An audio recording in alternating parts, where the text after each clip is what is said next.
The state government bushfire recovery program funded Parks Victoria and the Department of Sustainability and Environment to commission an archaeological consultant to work with Aboriginal communities to conduct cultural heritage surveys across the high country and alpine areas of Victoria. There were several legislative Aboriginal communities as well as traditional owner groups involved throughout the process. They surveyed along ridge lines, through river valleys, across ancient landscapes, camping areas and travel routes, discovering hundreds of cultural sites, thousands of artefacts, discovering rock shelters, grinding grooves and stone axes. It's important to realise that this is a cultural landscape, and it's an honour to be part of preserving this for future generations. We're hoping to get everything rerun again the way it was in that circle of our generation. Initiations, hunting, gathering, dancing, all them things can be shown again. Because we're back to identifying who we are and where we're from.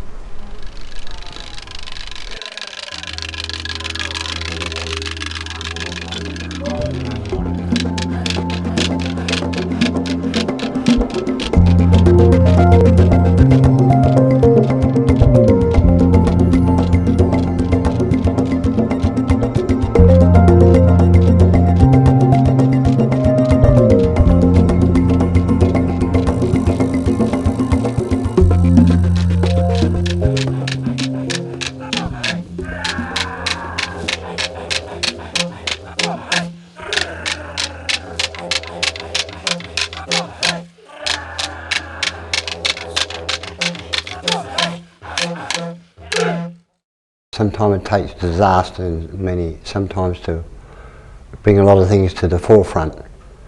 And I think what this wildfire has done, the devil fire I call it, is sort of highlighted that and brought something, our heritage to the forefront in terms of our connection, and the proof is in the landscape of thousands of years of connected with the alpine country and the sites that have were uncovered by that devil fire.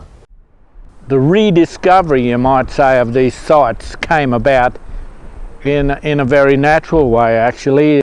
You know, there was lightning strikes that set off great fires, and that 2 years ago the old high country was alight. Flying over the fire at odd times, we saw, extreme fire behaviour, fire that was crowning, fire that was spotting many kilometres ahead of the main front. The fire generated so much heat, such a large updraft, that it built a cloud, a cumulus cloud on top of the fire that actually generated its own lightning storm.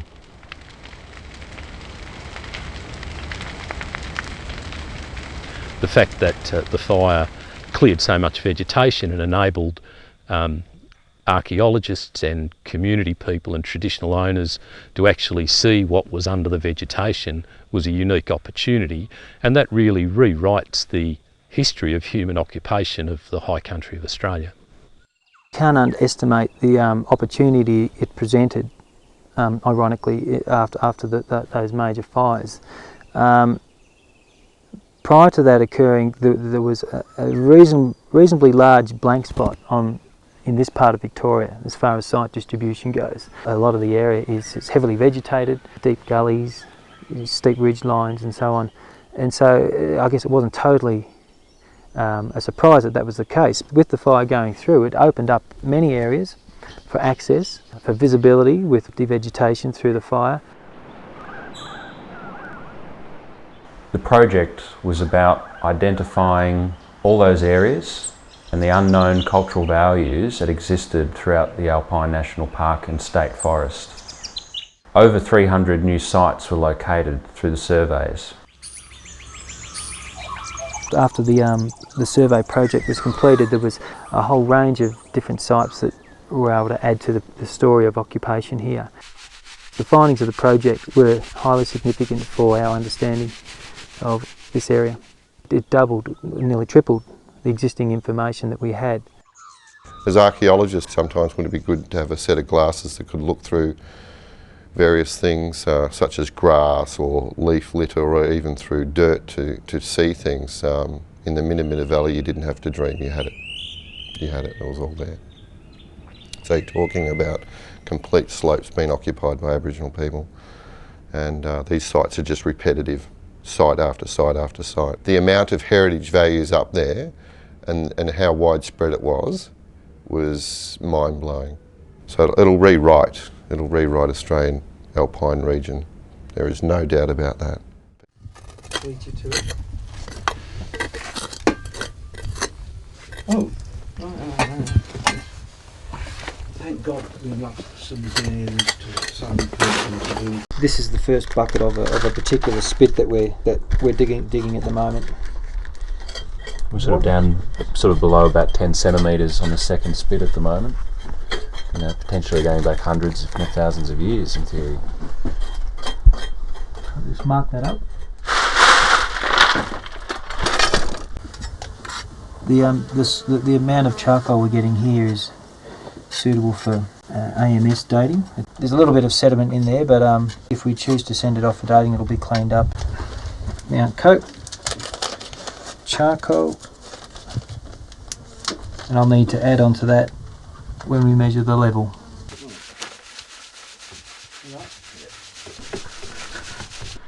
A 6 centimetre spit, that's fine by me.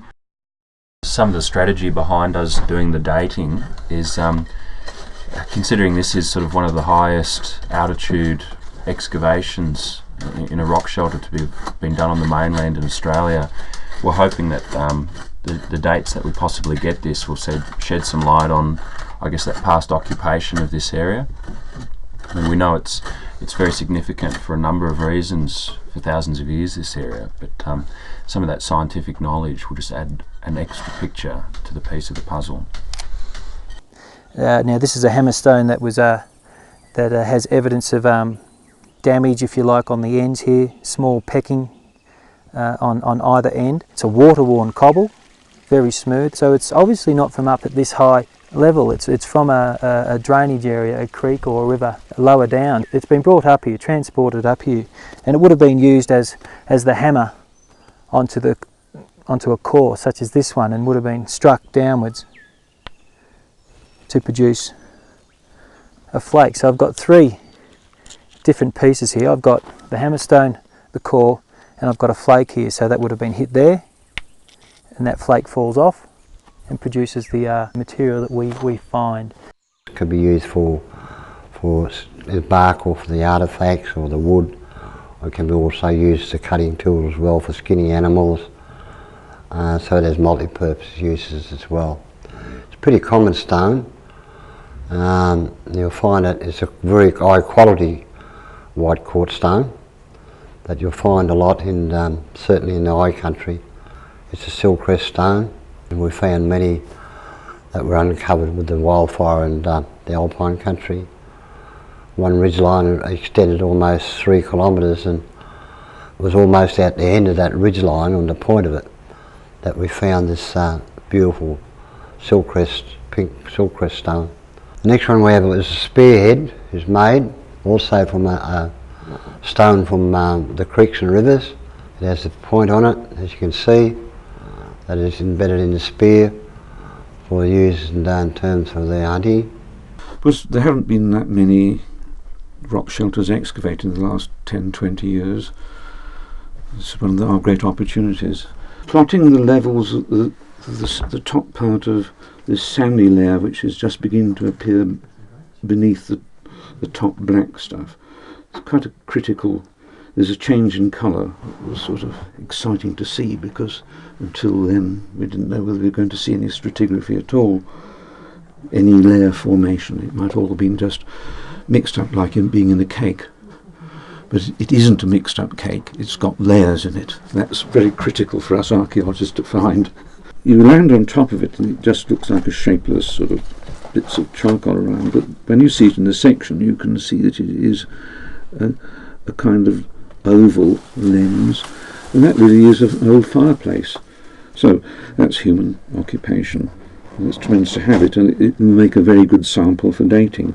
So as well as the distribution, we can talk about where sites are and aren't, and possibly may be and may not be. But hopefully we'll also be able to say something about when this occupation occurred. Well, you know, this is sort of the northern boundary, Mount Locke here, and this spur line that goes down to the Kumunga Gap is Gunai country. And so everything that goes back to the south here, back behind me, it's all Gunai country. You look to the east down there, right around to sort of Benambra and out towards Cozzy, you got Yathmathang and Monaro people. And over to the west of us there, you got Michimbuda around the Buffalo River and the Mount Buffalo itself. And sort of around Feathertop here. And further through you can see that gap down there into the Kiwa Valley. That's sort of Dadaroa country down the lowlands. So what you see is sort of, you know, these big open plains and people coming up on top of them and meeting each other. Aboriginal people moved up in these sort of alpine zones, and you know, so it came up November, December, January, February, right through to March. This movement pattern's a commonality in the high country of Victorian. You know, it's a pattern that's evolved over thousands of years, and people follow that pattern of moving with the food resources. As it dried out down lower down these river valleys, they'd move higher and spend the summers up here, and a little bit higher there up in those really open plains. You know, it serves as a protection zone too. If there are any lightning strikes or fires that were moving around those lowlands, they'd be able to see them.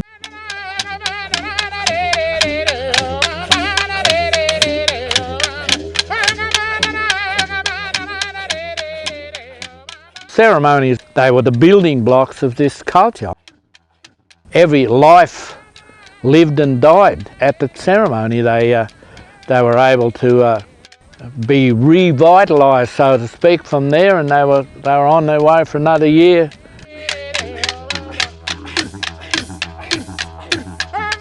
Kilometres and miles didn't matter two hoots. It was the spiritual journey that mattered.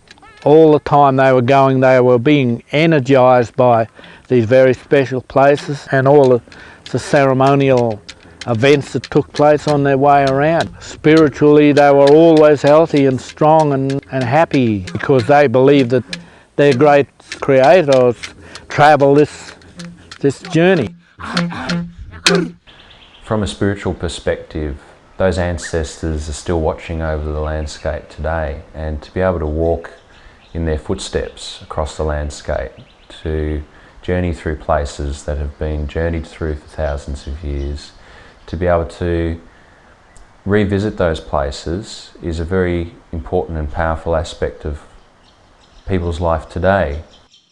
For the wider community and for the departments to recognise that there is a powerful spiritual aspect to cultural heritage is a very important part of the recognition and respect for Indigenous communities, relationships to the landscape.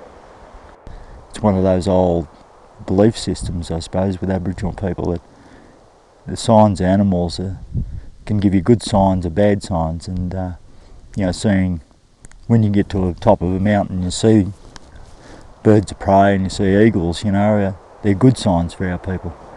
And other times you might hear black cockatoos and you think, oh yeah, that's rain coming. Sometimes the country will open up and allow you to walk through and you see things, and other times it won't allow you to do that. So you've got to be patient with it. And whether the spirits out there uncover things for us, it's sort of a constant reminder that we're being guided by the spirits of our ancestors when we walk through this country.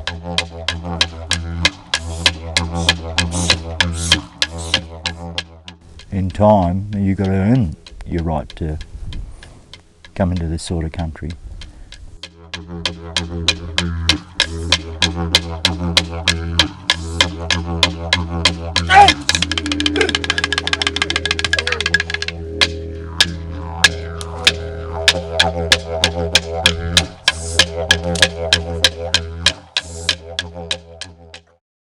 Well, the travel routes around here are sort of spur lines and these flat open plains, you know. You can see the spur line in behind me here going down, and you can see it crossing.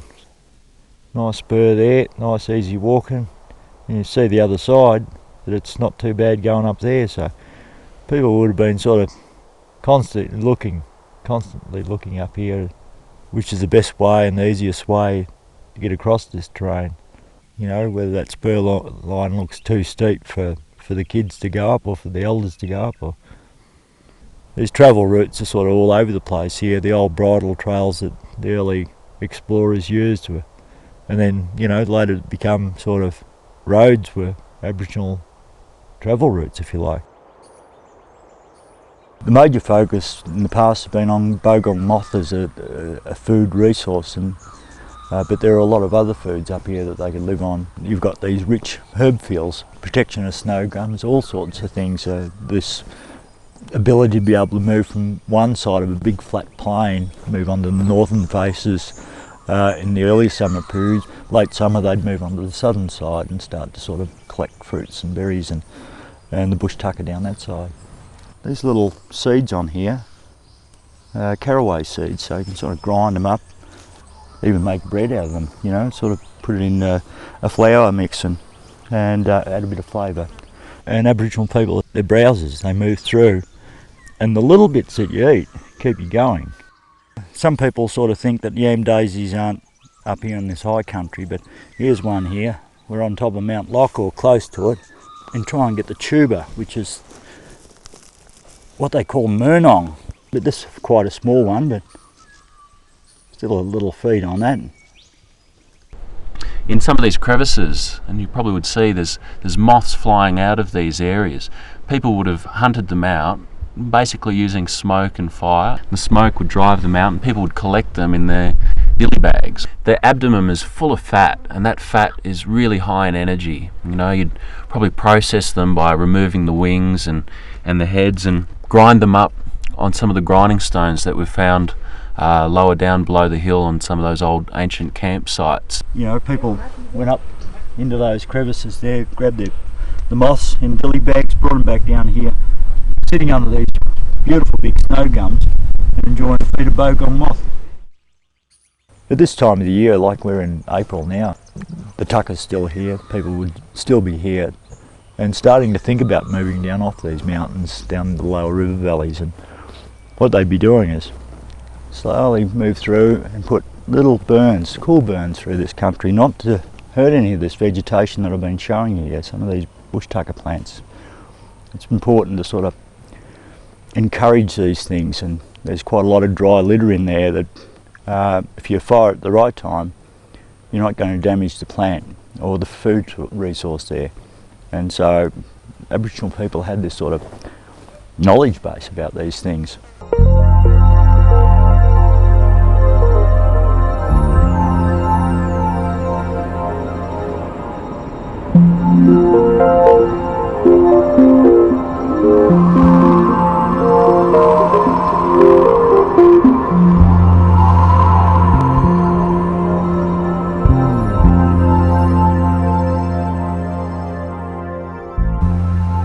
Tribes were coming down to places like this. People would be moving off the tops there and coming down to this warmer climate. So getting down to this environment, it's still cold at night, but it's warm enough during the day to hunt and fish. And you know, these locations are basically the second home, if you like. This is, you know, their winter grounds, and then once they'd sort of exhausted some of the resources here, they'd move on to another river. And so they'd move around these transects in their country, not over-exhausting the resources, but following them.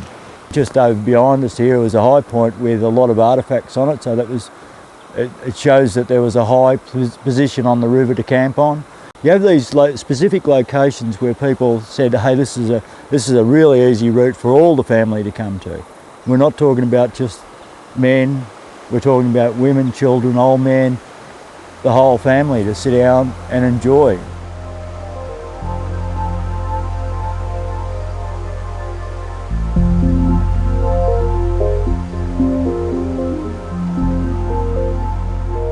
The old fellows, they were masonries, they were geologists in terms of stone, and in their travels looking for the right sort of the stone that they needed to make their tools.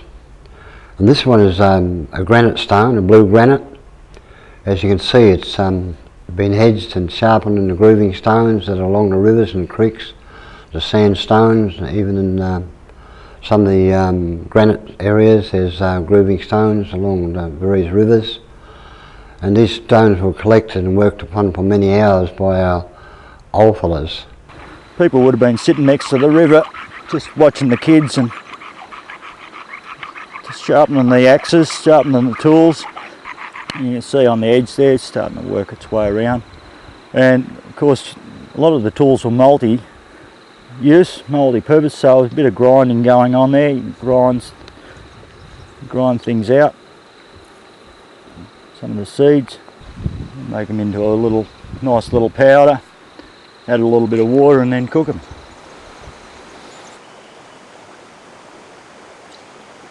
This place would be identified through that tribal group, would know where those areas were, and that knowledge was passed on by the older men to the younger men, then to the younger boys and their learning, and so that the continuation of knowledge would be passed on. These areas along those rivers and creek beds and ridge lines.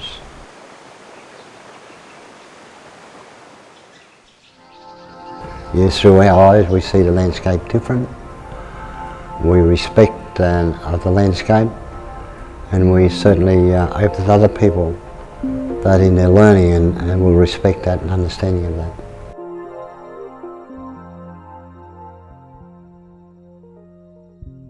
We can sense things very strongly, you know, like where we're not meant to be and where we are meant to be. When we're in that right area, we can sense the strength and the feeling of who we are and why we're here. You know, like I can feel it right up through my feet. From the ground up, right up through, you know, like through to my heart, you know, my soul. You know, I feel my ancestors all around me here.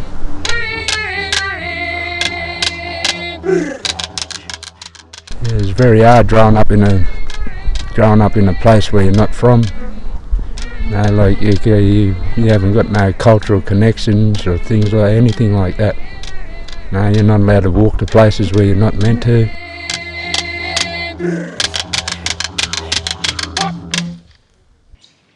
The background there, this Yammer thing, that's where we all come from, where we all originated from. Just being back here has really changed a whole new world for me. Being back in your own country, you're allowed to learn no matter what.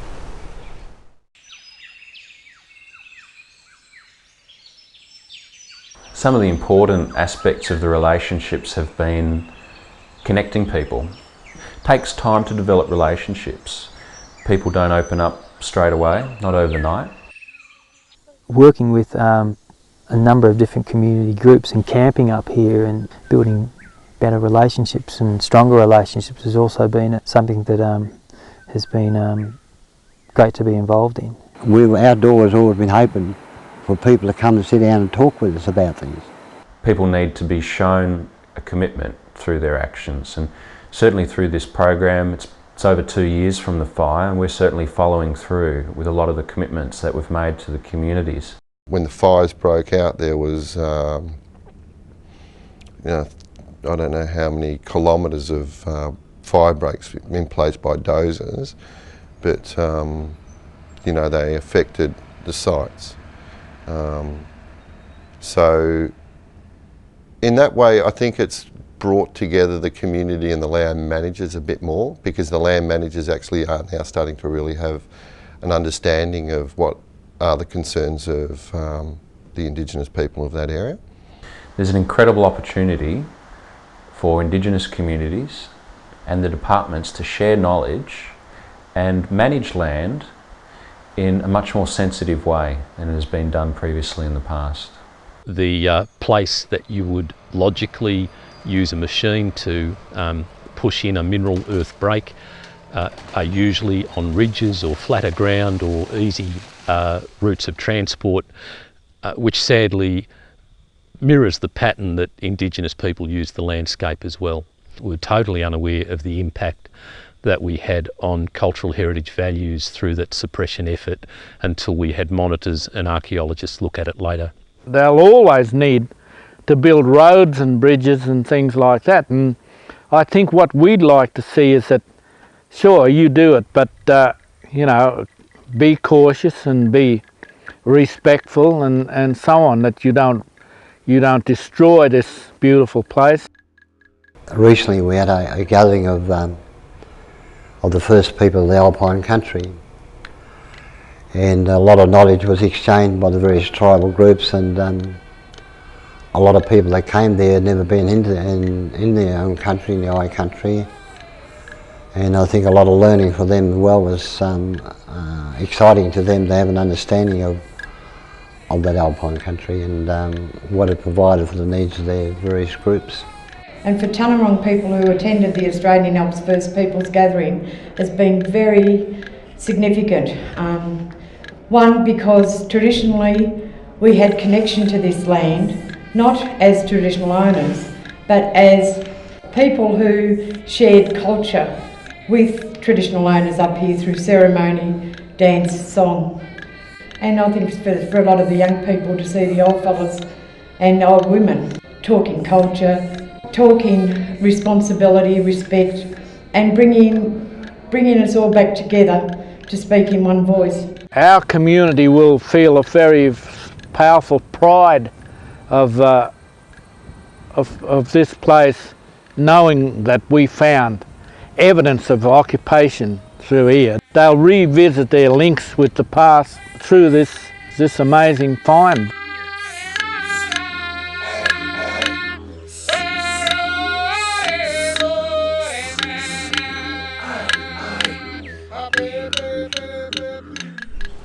Yeah, it's a big turning point for our bloodline. We've really got something to show for our kids and give them something to really look up to in life. We're certainly making a lot of efforts recently to involve Aboriginal communities in not only cultural heritage but in broader aspects of park management. Indigenous communities have a lot of interest and also that same shared sense of custodianship for the landscape. That opportunity to work with Indigenous communities brings a level of knowledge to the table which we don't always have within our organisations. On the same token, it's a great opportunity for Indigenous communities to learn about the way we manage landscapes. Through this process and by talking with Indigenous people, talking to them about their culture and about their history and about their knowledge of the Alps, is leading me to have a much greater appreciation for how much they care for the country, how much they respect it, and how much I similarly have to respect the Indigenous people and their cultural heritage values. I think Uncle Albert puts it, very plainly and very simply that it's about respect. We've got a job to do. We've got to manage our forests and manage our parks, and by having dialogue with traditional owners and communities, I think we're coming to a much greater understanding of each other's roles and a much greater degree of respect for each other's opinions and values. To encourage Indigenous people to move into the management of their traditional land is just a beautiful thing. I mean, it seems right and it seems natural. There's a groundswell of understanding between the Aboriginal community and Parks and the Department of Sustainability and Environment. We've got this opportunity now to build on that, and people are working together. There's been very strong consultation and representation, participation of Aboriginal groups in this whole project, and I think that's something that has continued to empower a lot of groups. relationships within groups, and that's something that we can take away.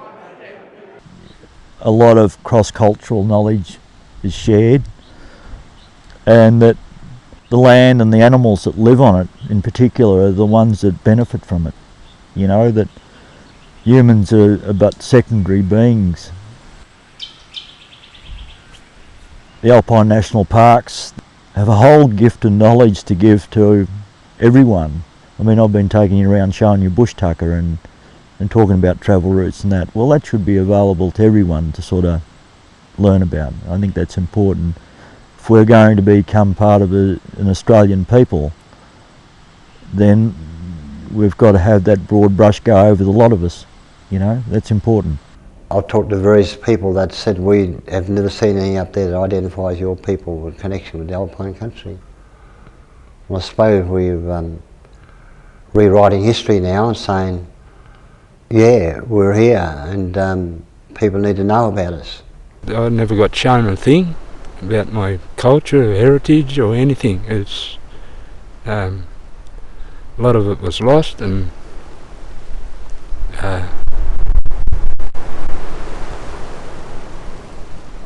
now I've really got something to show my kids where they're from and how they're meant to grow up and be strong.